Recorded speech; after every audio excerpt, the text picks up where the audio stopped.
are live. Okay, hey, welcome NFL football fans. It's that time again, time for another edition of NFL Football Talk.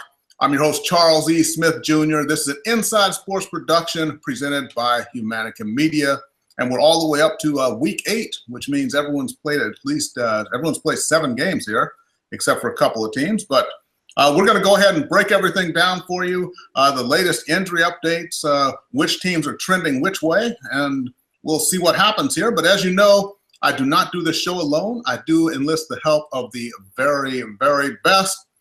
So, man, many of you already follow on Twitter at Chris L. Sports, and if not, you should be.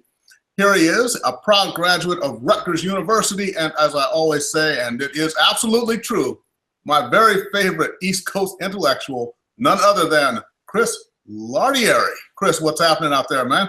Charles, thank you for the record. Full disclosure, no payment exchange hands for that line, so it's totally genuine. I'd like to throw in there my beloved Scarlet Knights are on a 2-game winning streak. We won't mention the teams in the Big Ten they beat, but it still counts, so thank you. It's nice to see Scarlet Knights football at least showing a glimmer of hope, but the Wolverines come to town this week, so I think that comes to an end.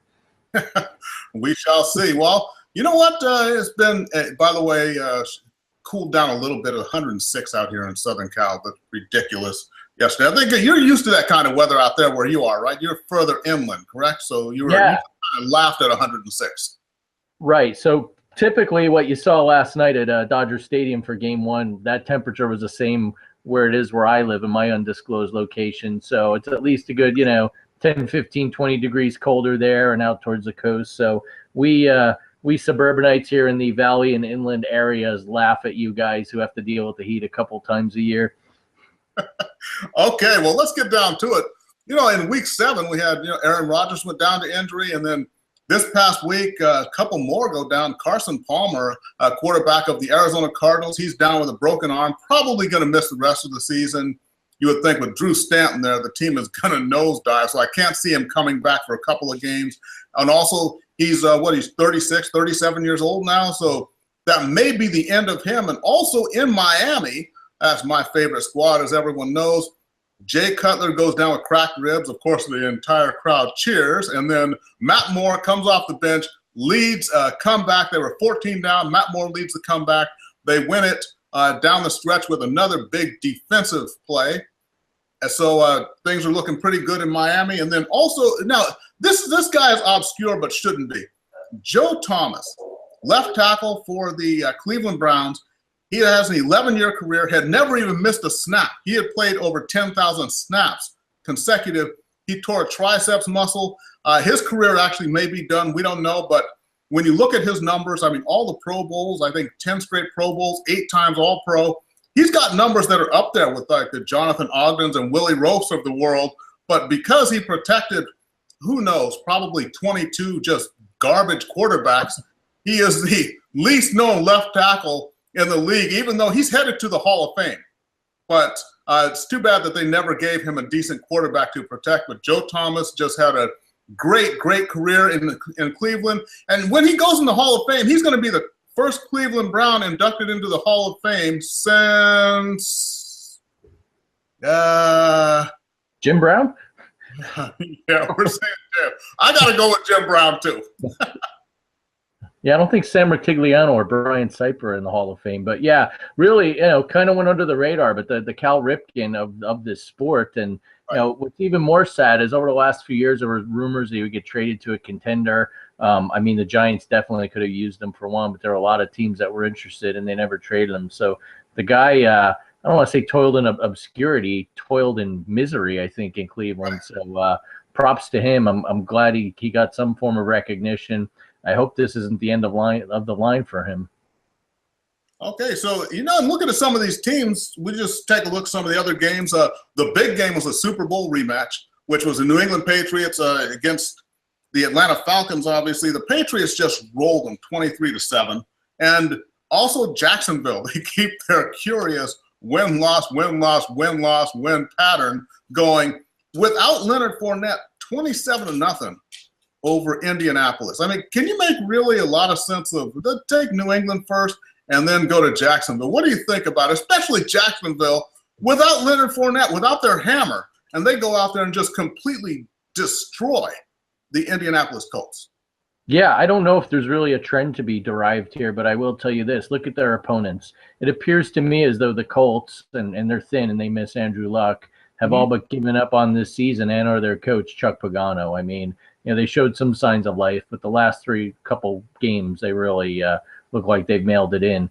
With the Patriots, I know there are a lot of fog conspiracy theorists out there. Nothing's been proven yet by the FAA, the Weather Channel, etc. But look at the Falcons, and I've been thinking about this, and I think it's fair to say Steve Sarkisian is gradually ruining another team, this time in the NFL. I don't know what he's doing with his play calling. I was telling one of my coworkers that Julio Jones, that was his first touchdown of the year. He didn't believe me. It's really hard to believe, isn't it? I don't know what he's doing, calling running plays with Taylor Gabriel when you've got Freeman, one of the top backs in the NFL, who's not getting the rock enough.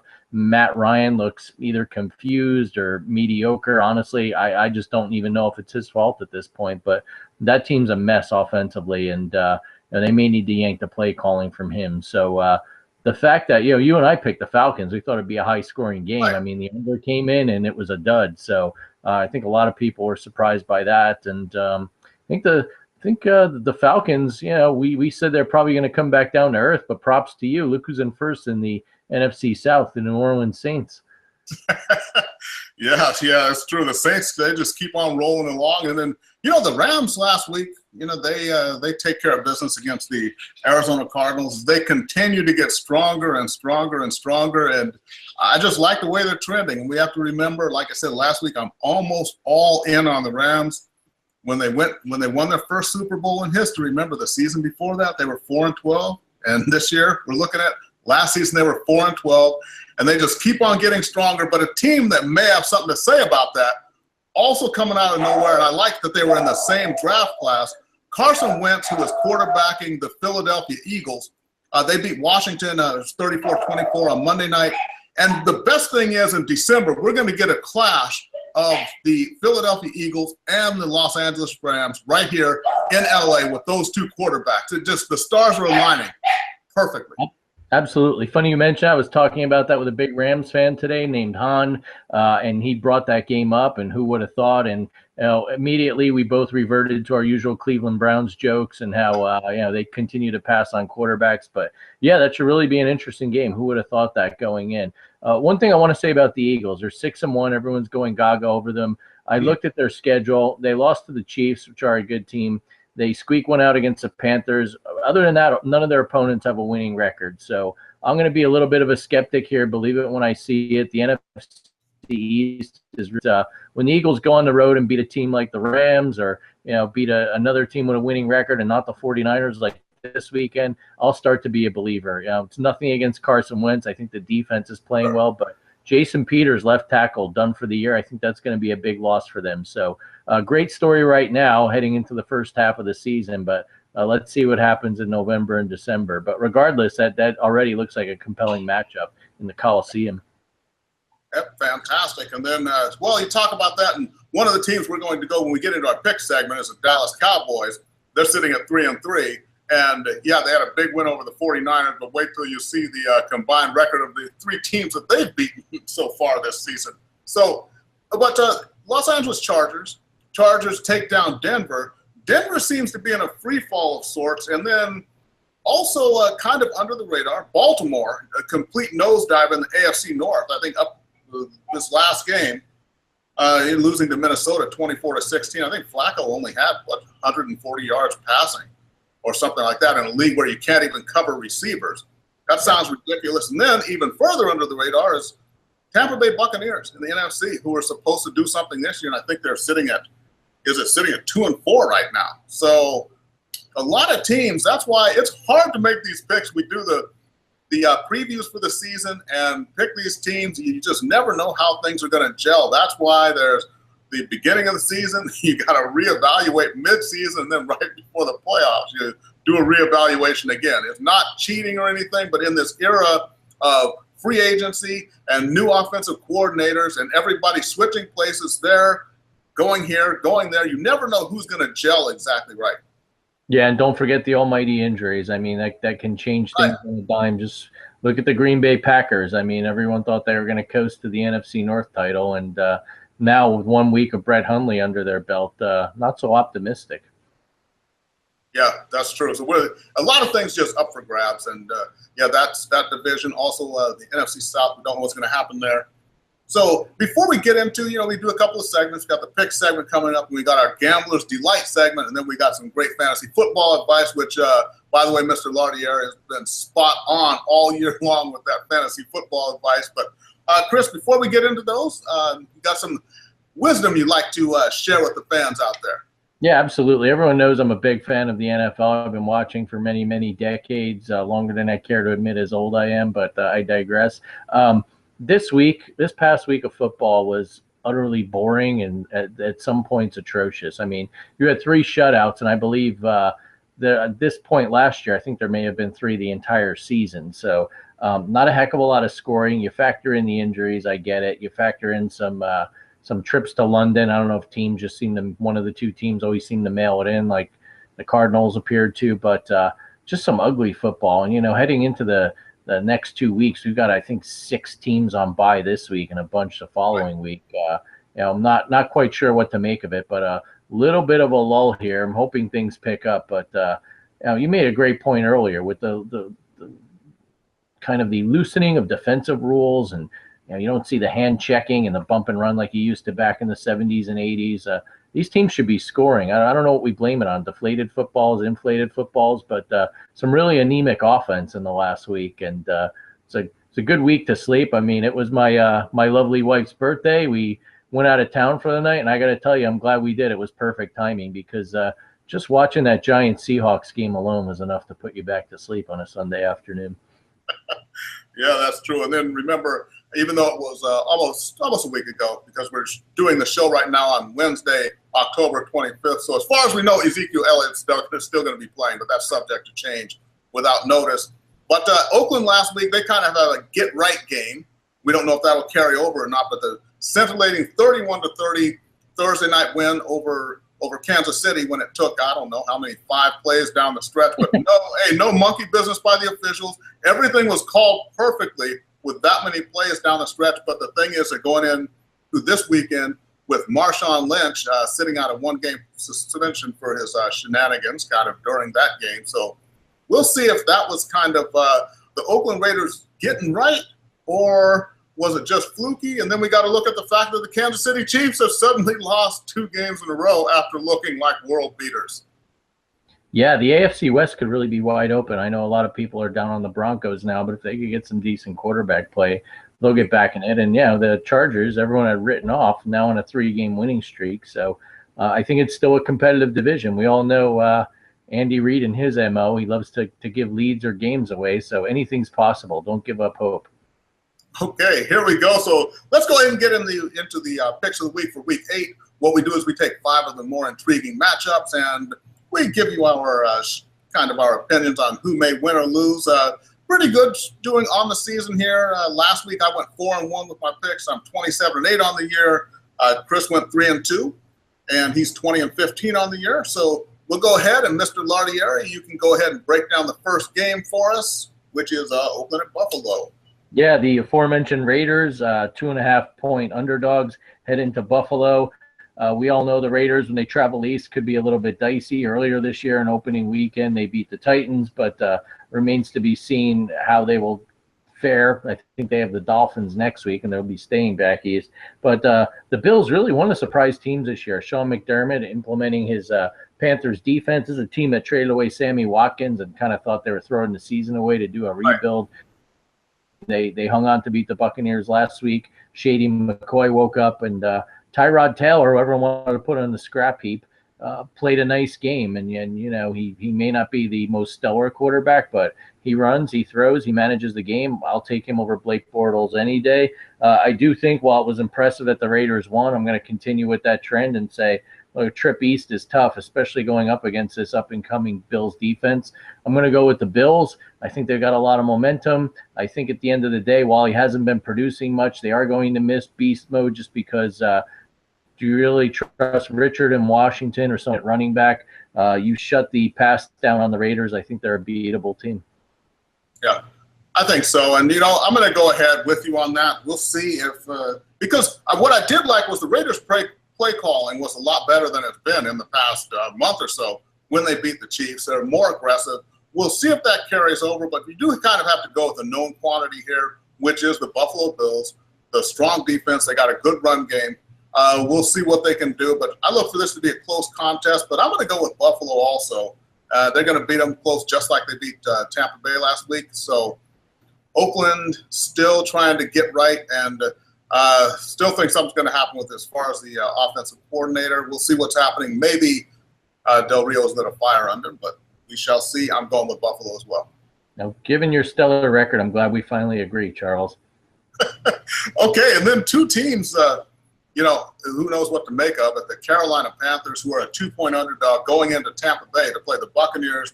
Panthers at 4-3, Buccaneers at 2-4. Like we talked about, one of the more disappointing teams. But Carolina, this last couple of weeks, they've looked really just pretty bad. Lost on Thursday Night Football, and then this past week only put up 3 points against Chicago. Not that Chicago's great because they won 17-3, but 2 of their touchdowns were off of defensive turnovers. So I just like, when I look at it, the way that they're trending, Cam Newton, whatever magic he had for the first few games of the season, it seems to be wearing off. I think Tampa Bay, even though it's only 2-4, but they're playing a more consistent brand of football. Luke Kuechly, I don't know his status right now because there's a concussion protocol, the great middle linebacker for the Panthers. I'm going with Tampa Bay at home, and I just don't like the way that Newton has been playing the last couple of weeks. That's really the determining factor. I'm going Tampa Bay. All right, I'm going to disagree with you here. I really don't have a heck of a lot of statistical evidence other than these two things. One, I saw Kuechly might be able to play this weekend. I think if he does, that changes the dynamic of their defense. And number two, Cam had another little dust up, and being the diva that he is in a press conference today, declined to answer a question. Not quite sure how or why, but the last time this happened, he lit up the Patriots, and I frankly don't like the way the Buccaneers are playing on the defensive side of the ball, which is surprising. They have a lot of hype coming into the season on the D there, but they're not producing. So I think this could be an ugly, low-scoring game. That's my guess, but I'll go with the Panthers for no reason other than that. Okay, there you go. And if the Panthers had Greg Olsen available, I might be agreeing with you, but they don't, so I ain't. Okay, go ahead and take down the next game here for us, man. Sure. Game 3, the Houston Texans coming off a bye week, getting 5.5, heading into Seattle to face the 12s and the Seahawks. And look, I know the Seahawks went into the Meadowlands and beat up on a completely inferior, to be honest, Giants team. But into the late in the second half, I mean, this is a game the Giants could have won. There were a few turnovers that determined it. I wasn't a heck of a lot impressed with the Seahawks offense. I know Wilson kind of got it going and threw a few touchdowns, but for most of the game, they really struggled. I think coming off a bye and the fact that Deshaun Watson's really playing excellent, I'm going to go with the upset. I'm going to pick the Texans here. I like the way that they're playing on offense. Even though they missed J.J. Watt, you've still got a lot of studs on the defensive side of the ball, and if they can rush the passer, which I think they can on Wilson, that'll change the dynamic of this game. Take the Texans in an upset. Okay, and yet again, we're going to disagree here. The Seahawks, I just like them with the home field advantage. And those little things, the Seahawks, they win more games that they probably shouldn't win. The only team better at that is really the Patriots. The Seahawks, a few weeks ago, they should have lost the Rams, but they didn't. Like you said, the Giants were in the game, but ultimately the Seahawks come out victorious. It's all the little things they do well, just a play here, a play there. And that's why I got to go with the Seahawks to win this. This should be a good game, though, and I think it's going to be a lot closer than the point spread here. But still, the veteran presence, Wilson, and then the veteran presence on the defense of the Seahawks against the rookie quarterback, I think that should be a determining factor there. I'm going to go Seahawks. I do think when you beat Alabama in a national title game, I don't think the Seahawks crowd will intimidate you as a quarterback. Just my opinion there. All right, now those were boys. We're talking grown-ass men here now, though, homie. Hey, we'll see. Okay, so here we go now. Intriguing matchup now, NFC East. Dallas Cowboys at 3-3 in Washington to play the Redskins, who are also at 3-3. Dallas coming off the bye, and then we got not coming off the bye, but coming off spanking the 49ers, 40-10, I believe it was. It's like a bye. Yeah, exactly. So people look at this, and just much like when Cincinnati replaced their offensive coordinator, then they go out and beat up on the Cleveland Browns and then say, oh, well, Cincinnati is back now. Yeah, no, they're not. The Cowboys, the same thing. They've struggled all season long. 3-3, but the three teams that they've beaten have a combined record of 4-17. They beat the 1-6 Giants. They beat the 0-7 San Francisco 49ers. And they beat the 3-4 Arizona Cardinals. That was the Cardinals, of course, without David Johnson. What I'm going to say here is Washington playing at home, and I think Washington is a better football team than the Cardinals were when the Cowboys beat them. So I know that's a lot of speculation there, but Dallas is a prove-it-to-me team. I don't think they can go into the nation's capital and beat the Redskins. I'm going to go ahead and go with the Redskins here. I'm going to go and agree with you. You know, Kirk Cousins, I know he's a whipping boy down there in D.C., but you really can't blame him. He's been playing well the last few weeks. Surprisingly, the defense, which was good at the beginning part of the season, has kind of let the team down, but I think they get things back on track. Ultimately, you stop Ezekiel Elliott. I think you stop the Cowboys. They'll dare Prescott to beat them, and I do think that the Redskins, they're not a great team, but I don't think they're as bad as their record reflect. And you hit the nail on the head. Who have the Cowboys beaten? So I'll take Washington. There we go. Okay, and then go ahead and break down the last game, up-and-coming team against a team that, well, I don't really know. Take it away. Yeah. The Pittsburgh Steelers, everyone's now anointing them the kings of the AFC now that the Patriots and Raiders are having their much documented struggles. They are giving 3 points heading into Detroit. I don't know, for lack of a better term, schizophrenic Lions. One week they pull out a victory, another week they just don't show up. I really like the fact that Le'Veon Bell has gotten going. It's changed that offense completely. It's quieted the critics of Roethlisberger, are ready to put him out to pasture. If you pound the ball with him a good 25, 30 times, you're going to control the clock.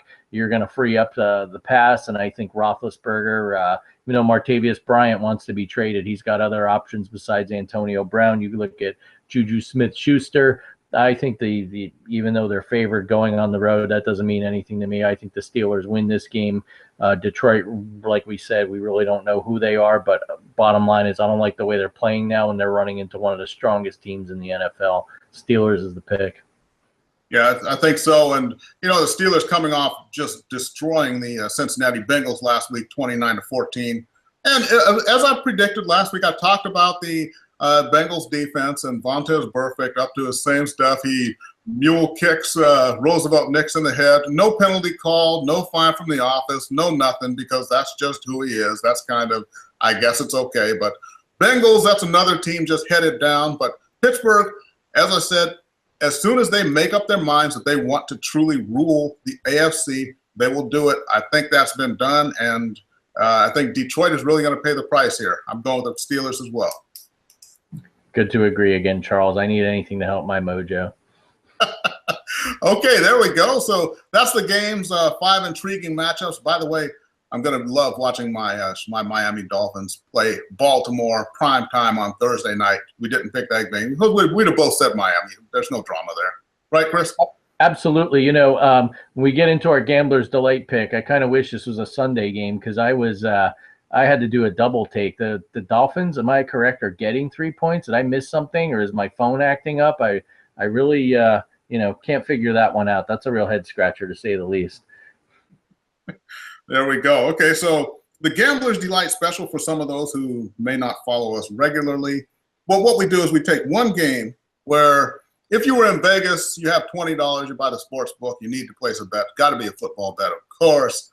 So these are kind of the teams that we would bet on if we had to. So, Chris, go ahead and take it away. And that's true. The Baltimore Ravens are giving 3 points there in their home game on Thursday. Maybe it's because of the whole Matt Moore thing. No one knows how he'll do for the duration of a game. He's going to be starting for Cutler. Yeah, look, he's a serviceable backup. He played in a playoff game last year. I don't know. I mean, if like I said, if I had my druthers, I'd take the points of Miami as my gambler's delight pick. I don't think Matt Moore by any means is Jeff Hostetler going to lead the team to a Super Bowl, but that Ravens offense is anemic, and if Case Keenum can beat you, why can't Matt Moore? But anyway, to my pick, keeping with the earlier pick segment, the Houston Texans are getting 5.5, some spots 6, heading into Seattle. I think this could be easily a close game. While I think the Texans could win if something messes up, a field goal is missed here or there, or a fumble determines the game, I do not see the Seahawks pulling away and winning this game by a substantial margin. Take the points. They're coming off a bye week. Watson's really playing well. Will Fuller's emerged coming off of injury as a nice second option for him. And I just don't think Russell Wilson is going to light up that Houston defense. So take the points. That's my gambler's delight pick for the week. Okay, there we go. So take Houston and the points. And what I'm going to do is go back to the first game that we picked here. And we've got the Oakland Raiders in Buffalo. I'm going to go ahead and say take Buffalo to cover that. Take Buffalo, give the 2.5 points. And I think Buffalo's going to go ahead and take that game. I don't believe in the Raiders. They're another prove-it-to-me team. So I'm going to say mine is Buffalo over the Raiders. Go ahead and give that 2.5 points. And you can thank us both next week. Absolutely. Okay, there we go. So the picks of the week, the Gambler's Delight picks, and now one of my favorite segments. I turn it over to the resident expert, and he has been terrific all year long. All you fantasy football players, get out the pens and papers, ears open, minds open, pay attention. Here comes Mr. Lardieri, fantasy football. Talk to us. Oh, why, thank you. You know, my team dropped one this week. Finally, it was long overdue. Luckily, we're still in first place. Had I followed my own advice at certain points, I'd probably be in a little bit better shape. I missed out on Deshaun Watson, for instance. We've got a lot of issues with bye weeks this week. I've got Marcus Mariota. I had to go out looking for a quarterback. Who did I go find in waivers? I don't have to pay a dime for him. He was sitting out there this morning. One Matt Moore of the Dolphins. Will he be great? I don't know. But the options, the Flaccos, the Case Keenums, the C.J. Beathards of the world really don't impress me much. At the very least, I think Moore can spread the ball around. Maybe that opens up some opportunities for Ajayi on offense and, it turns in a little bit of a ball control game. But I do think he's a better quarterback than Cutler right now for the Dolphins. I know Kenny Stills likes him a lot better. That's a guy, if you need a bye week plug-in, go get him. Might not be the long-term answer, but your goal is to win week by week. It's not to have the prettiest roster. Another guy, he may have tight end issues. Look at O.J. Howard in Tampa Bay, the rookie, a much heralded rookie out of Alabama. If your tight end's on bye, go grab him this week. I know Cameron Brate's getting a lot of targets, but Winston is now working Howard into the mix. He's a good option there. You look at another guy from the Carolina Panthers. He's bounced around the NFL. He's starting to get more targets now with the New Orleans Saints. Ted Ginn Jr., everyone's favorite hybrid receiver kick returner.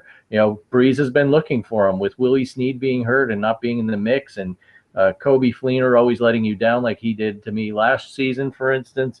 Definitely worth a flyer if you need a flex play or a third wide receiver to replace one of your bye players. Now, here's another trick I want you to do. There are 6 teams on bye. Let me get this factually correct. You've got the Cardinals, Rams, Packers, Jaguars, Giants, and Titans. If you want to learn a little trick that I've kind of learned many years of playing fantasy football, look through these teams. Sometimes when you're on bye and a guy doesn't manage, if your opponent doesn't manage his roster well, he'll put someone on waivers. I'll give you an example. Sterling Shepard of the Giants. Teams might release him because he's on bye and he's been hurt. Well, he's going to be playing again, and you say, well, the Giants stink. Well, they're going to be throwing the ball a lot, and he's going to be the number one option when he does come back. Another one in that vein, you look at Robert Woods for the L.A. Rams. I've got Sammy Watkins. He's been a major disappointment. Woods has been getting more targets. Cooper Kupp has. I doubt he's going to be available on waivers, but Woods is someone to look at. And then another receiver from the Titans, Corey Davis. He's been hurt. He looks to come back. Mariota is not getting the ball to Eric Decker like a lot of people thought. If Davis is indeed healthy, go out there, grab him, stash him away. It looks like he's ready to come back. First week of the season, he had a nice game against the Raiders. Keep your eye on him. That and, coming up like we've been beating through your head the last few weeks, manage your buys. You're going to have teams out. Do not carry 2 defenses. Stream. I mean, I've got the Steelers. I'd release them 1 week. I picked them back up. There's a team out there, not going to get you a ton of points, but they're consistent. A team like even Atlanta, play the matchups. They play the Jets this week. They may be an option for you. So do not stash kickers and defenses during these bye weeks. Those slots are far too valuable for you. All right, fantastic. And by the way, you can go ahead and check his record. You can go back through the previous shows. He has been spot on all year long. And remember, everybody, follow us on Twitter. Follow Mr. Lardieri at Chris L Sports. You can follow yours truly at The Inside Sports. So, Chris, we're going to sign off. Have you got any final words for us? Yeah, I hit on this earlier. We had a really just anemic week. There have been a lot of pieces in the media I've read about what the cause of declining NFL ratings are. It's just an interesting topic that never seems to go away. You can't blame it on one thing, but I will notice this. And I've got a son who likes to watch football. I talk to a lot of different people. I'm at my daughter's softball games on weekends. The dads are watching on their phone, and I really don't think that the game is less popular, although there is that fallout from the flag protest, Kaepernick, etc. I do think people's viewing habits have changed, whether they DVR it, whether I've got this app on Verizon where I can watch my local games and the Sunday night game on my phone. So I just don't think people are sitting in front of their TV all the time, or they're watching something like Red Zone. Do I think the league has issues? Absolutely. I mean, some of these games are frankly unwatchable. I mean, Browns, Vikings in London. Charles, you going to get up at 6:30 to watch that game? I mean, if you're a Vikings fan, I don't know if you'd do that. So, bigger picture, I will say this. Speaking of London, I don't know how the NFL could possibly put a team there. I don't know what Roger Goodell is thinking there. But could you imagine the Rams or the Seahawks having to make that trip to go play a game in London? That would just be brutal and honestly unfair. So, while I do know that the expats and the locals in the UK like seeing their football, like my coworker Joe went to one of the games, I don't think long-term it's an answer. Mexico City, I get you're in the same time zone. You're just a short flight from Texas, California, Arizona, wherever the case is. But please, NFL, don't put a team in London. That's my final parting thought for you. There you go. All right, everybody. And we're going to check out here. And by the way, I love postseason baseball. I know it's a football show, but here we are doing the show on Wednesday night, October 25th. And what happens? It was 3-2 in the ninth when we started the show. Now it is 5-3 in favor of the Astros in the top of the 10th after a couple of home runs. So fantastic stuff. This is why I love the game. This is why I love sports. I've been a sports fan since the 70s, since I was able to understand it. So for Chris Lardieri, I'm Charles E. Smith Jr. Thank you for watching NFL Football Talk, and we will see everybody next week. Brink here from Super BS, talking about the things you know you love and the things you'd love to know. Join us weekly for a podcast about video games. Mostly.